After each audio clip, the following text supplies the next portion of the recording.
Niya, power tripping. Kailangan pa ba mag-power tripping ng mga ng mga Quadcom chairs?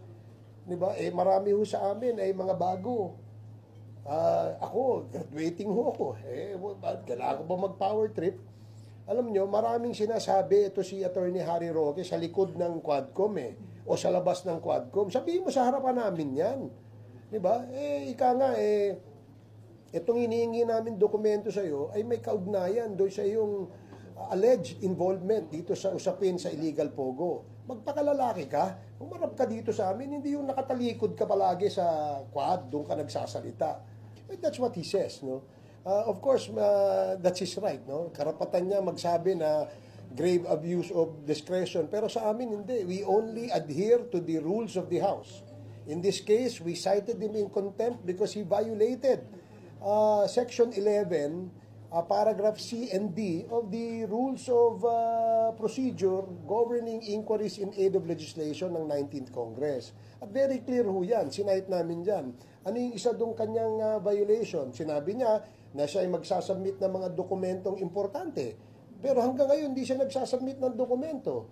So, ngayon, instead of speaking in front of the Quad, ando dun siya sa social media.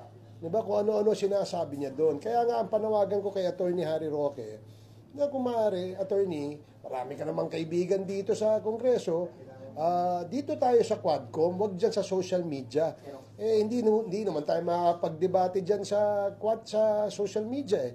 So, kung meron kang issue, sabihin mo sa harap ng mga membro ng Quad. Kung meron kang gustong tanong, itanong mo sa harap ng membro ng Quad, hindi sa social media, walang sasagot sa'yo dyan. Hindi raw kayo patas sa Quad. Yun ang sabi niya, no?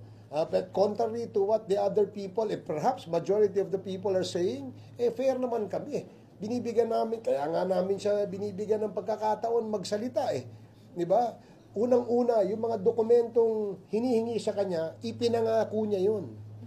Hindi ho yung pinilit na i-produce niya. Pinangako yun because material yun dun sa usapin kung saan nanggaling yung pera ng Biancham Corporation, PH2 Corporation, at iba pang korporasyon na siya ang nagmamayari. Diba? So, napakahalaga nun sa investigation na ginagawa tungkol dyan sa pogo na yan, illegal pogo. Wala ho kaming interest doon sa kanyang yaman.